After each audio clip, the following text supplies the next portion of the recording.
जारी होता। आप जब आए थे लोकसभा इलेक्शन के पहले, मुझे याद है वो कैंपेन, जेल का जवाब वोट से देंगे, आपने कहा कि अगर आप चाहते हो मैं जेल से बाहर रहूं, 2 तारीख को निकल आऊं, तो आप मुझे वोट दीजिएगा।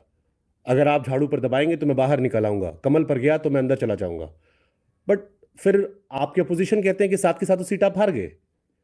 तो आपने जनता से अपील की थी कि मेरे जेल का चुनाव जवाब वोट से दे हारना दीजिए। हारना और जीतना बहुत सारे फैक्टर्स पे निर्भर करता है, कोई एक फैक्टर पे निर्भर नहीं करता। हम्म।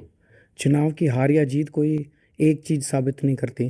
ये लोग कैसे चुनाव लड़ते हैं और कैसे चुनाव जीतते हैं, ये तो दिल्ली के चुनाव ने इनको एक पूरी तरह से एक्सपोज करके छोड़ दिया। हम्म। कैसे इन्होंने हज़ारों की संख्या में वोट कटवाने की कोशिश की, हमने इनको काटने नहीं दिए। कैसे इन्होंने हज़ारों की संख्या में, लाखों की संख्या में फर्जी वोट बनवाने की कोशिश की, हमने इनको बनाने नहीं दिए। तो ये कैसे चुनाव जीते हैं? अब खुलेआम मैं सोचता हूँ कि शायद प्रधानमंत्री मोदी जी को 2 चीज़ों के लिए याद रखा जाएगा। हम्म। इस देश की जनतंत्र में प्रधानमंत्री मोदी जी के 2 कंट्रीब्यूशन है बहुत बड़े। एक कंट्रीब्यूशन है, आपको याद है एक ज़माना ऐसा था जब अगर कोई एमएलए बिकता था तो लोग थू थू करते थे कि गंदा आदमी है। खरीदने वाले पे भी थू थू करते और बिकने वाले पे भी थू थू करते थे। वो भजनलाल जी के टाइम का दौर था, आया राम गया राम। उस दौर में लोग थू थू करते थे। अगर कोई सरकार गिरा दे एमएलए खरीद के तो अगली बार वो बनती नहीं थी।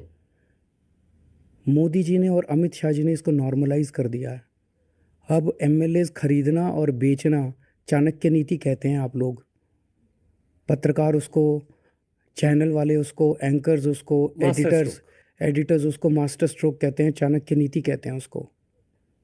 तो दूसरा, इस चुनाव के अंदर जिस तरह से खुलेआम पैसा बांट रहे हैं, रोज बट रहा है, दिल्ली के अंदर रोज पैसा बट रहा है, रोज जैकेट बट रही हैं, साड़ियाँ बट रही हैं, कंबल बट रहे हैं, राशन बट रहा है,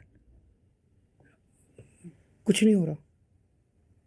वोट खरीदे जा रहे हैं, खुलेआम खरीदे जा रहे हैं, पुलिस आके धमका रही है, कुछ नहीं हो रहा।